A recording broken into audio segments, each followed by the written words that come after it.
जाका गुरु भी अंजला चेला खरा निर्धन अंधा वही ठेलिया दोनों को पड़ंद कबीर। इसलिए असफल एवं दिग्भ्रमित मार्गदर्शकों से बचे।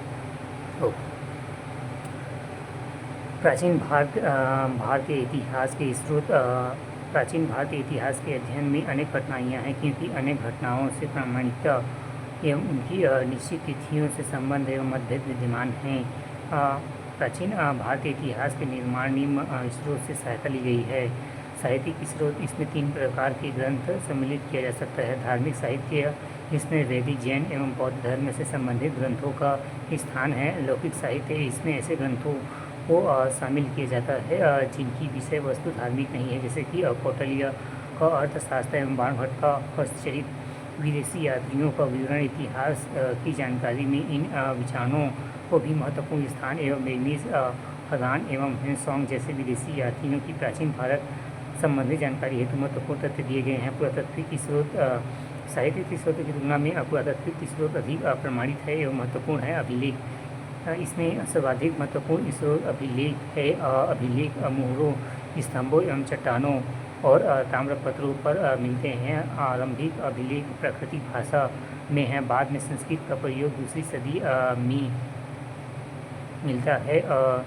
सबसे पुरानी अभिलेख जो पढ़े जा सके हैं वो ये अशोक के अभिलेख हैं। सिक्के, भारत के सबसे प्राचीन सिक्के अवाहन पंचमार्ग सिक्के हैं। मुख्यतः चांदी के सिक्कों के आधार पर राजवंशों के इतिहास का पुनर्निर्माण संभवतः हुआ है। विशेष हिंद यवन शासकों का गुप्तों ने सोने के सबसे अधिक सिक्के जारी किए हैं। सिक्कों से अधिक जानकारी मिलती है। स्मारक भवन, मूर्तिकला, चित्रकला आदि की महत्वपूर्ण स्रोत है। अन्य महत्वपूर्ण तथ्य, पहला, रेडियो कार्बन विधि से भौतिक अवशेषों का कालक्रम पता लगाया जाता है। दूसरा, दक्षिण भारत में लोग मृत व्यक्ति के शव के साथ औजार, हथियार, मिट्टी के बर्तन आदि चीज़ों भी कब्र में रख देते थे और उनके ऊपर एक घेरे बड़े बड़े पत्थर खड़े कर देते थे। इन स्मारकों के महापाषाण एवं मेगालिथ कहते हैं। तांबा उपयोग में लाई गई पहली धातु थी। इस स्रोतों का विस्तृत विवरण संबंधित काल के अध्ययन में दिया जाएगा तथा तथ्यों के पुनरावृत्ति को बचाने हेतु ऐसा किया जाना आवश्यक है।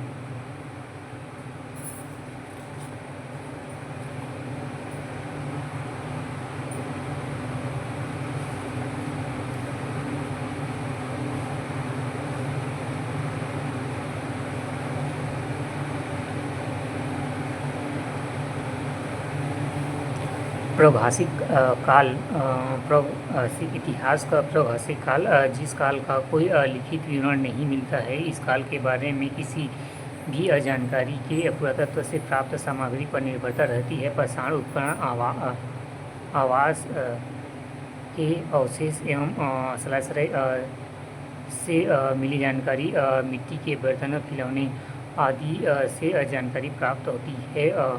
अब ऐतिहासिक काल, इस काल में लेखन कला के प्राचीन के बाद भी उपलब्धता लेख पढ़े नहीं जा सकते हैं। सिंधु घाटी सभ्यता का काल, ऐतिहासिक काल, मानव विकास के उस काल को इतिहास कहा जाता है जिसके लिए लिखित विवरण उपलब्ध है।